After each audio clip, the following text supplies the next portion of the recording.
सास की अंतिम इच्छा। देखिए माँ जी, वो पड़ोस की लूटन मौसी है ना, उनकी बेटा बहू उन्हें गोवा ले जा रहे हैं। अरे क्या बात कर रही है बहू, उसके तो ना मुंह में दांत है ना सर पर बाल, क्या करेगी गोवा जाकर।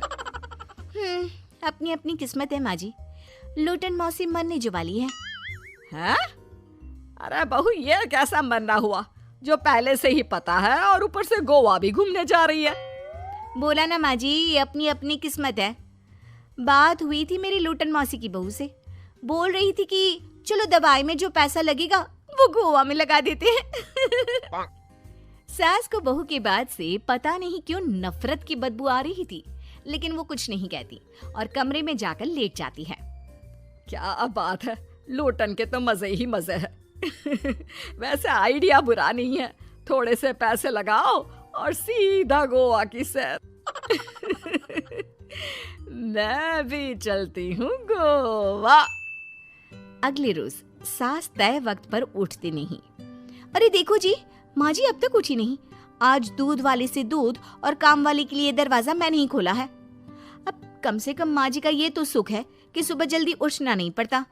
अरे बड़ी अजीब हो तुम, मेरी माँ सुबह से उठी नहीं है और तुम्हें चिंता दूध और काम वाली की है। अरे तुम्हें चिंता है ना, तो जाओ जाकर देखो क्या हो गया। वैसे मेरी किस्मत कहाँ लूटन मौसी की बहू जैसी। बेटे को माँ की चिंता होती है, वो सोचता है कि कहीं माँ की सांसें तो नहीं रुक गई और हमें पता ही नहीं चला। बेटा माँ के कमरे में जाता है और वहां जाकर, माँ क्या हो गया है तुम्हें?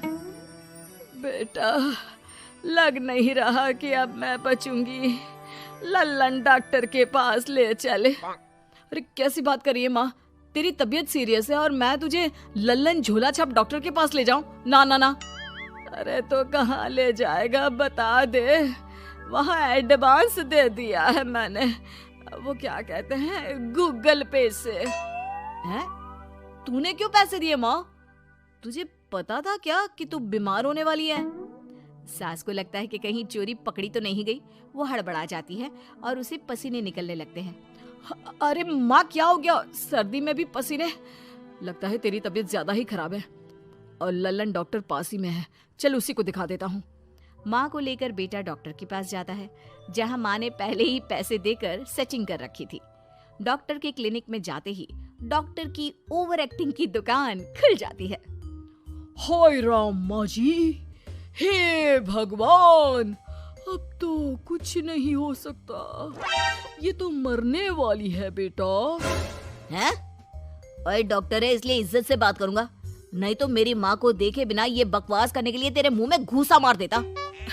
अरे ना ना बेटा, ऐसे मत बोल, वो डॉक्टर है, उसे वो दिख जाता है जो किसी को नहीं दिखता। हाँ माँ, शायद तू ठीक बोल रही है। डॉक्टर क्या दिखा आपको?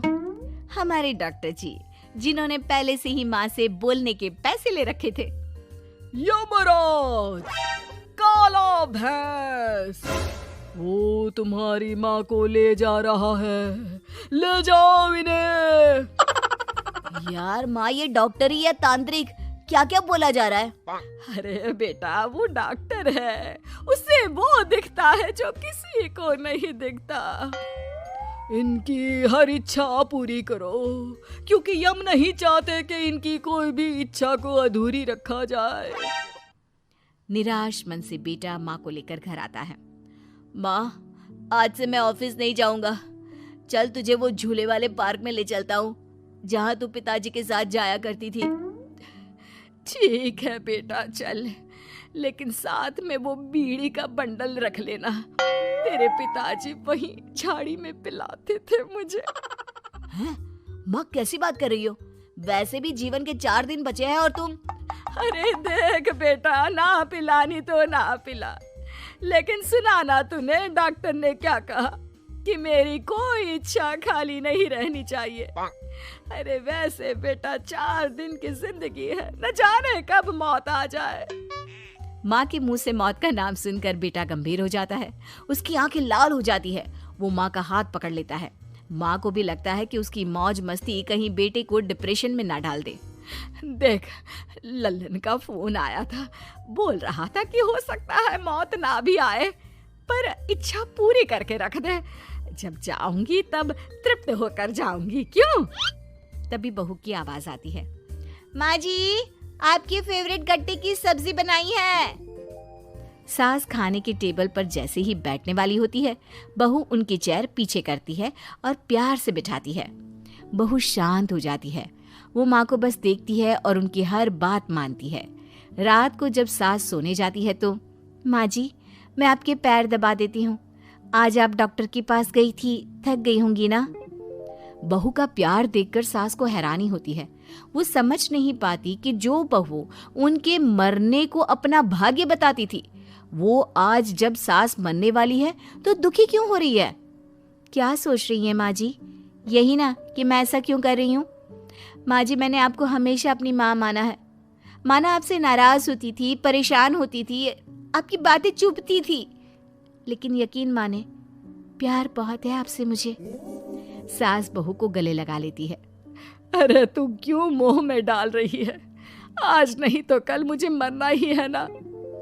बहू रोने लगती है और वहां से चली जाती है। अब तो सास आए दिन कोई ना कोई डिमांड करती जिसे बच्चे पूरा करते। मुझे ना वृंदावन जाना है, कृष्ण की नगरी देखने। जी माँ जी हम आपको लेकर चलेंगे। माँ मैं कल ऑफिस से छुट्टी ले लेता हूँ। बेटा अब आए दिन छुट्टी लेता और माँ को घुमाता फिराता। एक दिन बॉस कहते हैं, रमन क्या बात है? मैं देख रहा हूँ पिछले 1 महीने से तुम ना काम करते हो ना दाम, बस सारा दिन इमोशनल से बैठे रहते हो। ऐसे में तो कंपनी तुमको और नहीं रख पाएगी। मैं खुद ही नौकरी छोड़ने की सोच रहा था बॉस। वो क्या है कि माँ का आज नहीं तो कल कभी भी देहांत हो सकता है। इतना कीमती समय मुझे तो पल पल उनके साथ रहना होगा। पता नहीं कब वो मुझे छोड़कर चली जाए। और बेटा नौकरी छोड़ देता है।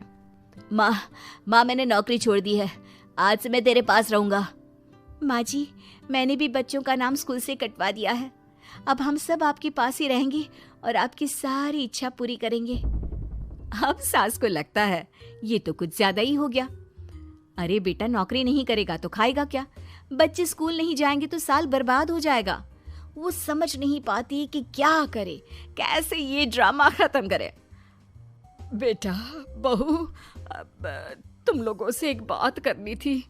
देखो मैं ना बहुत शर्मिंदा हूँ, मैंने झूठ बोला था, मुझे कुछ नहीं हुआ है। वो तो ये बोलकर सास सारी बात घर वालों को बता देती है। ओ माँ सच्ची? हे भगवान मैं जानता था माँ को कुछ नहीं होगा। वाह माँ जी ये तो बहुत अच्छी खबर दी। मैं तो हलवा बनाने जा रही हूँ। तुम लोग मुझसे नाराज नहीं हो? नहीं माँ जी हम बहुत खुश हैं कि आपके मरने की खबर झूठी है। माँ शायद मैं तेरे ठीक होते ही तेरा इतना ख्याल रख लेता तो तुझे ये नाटक करने की जरूरत नहीं पड़ती। माँ जी आप हम लोगों को माफ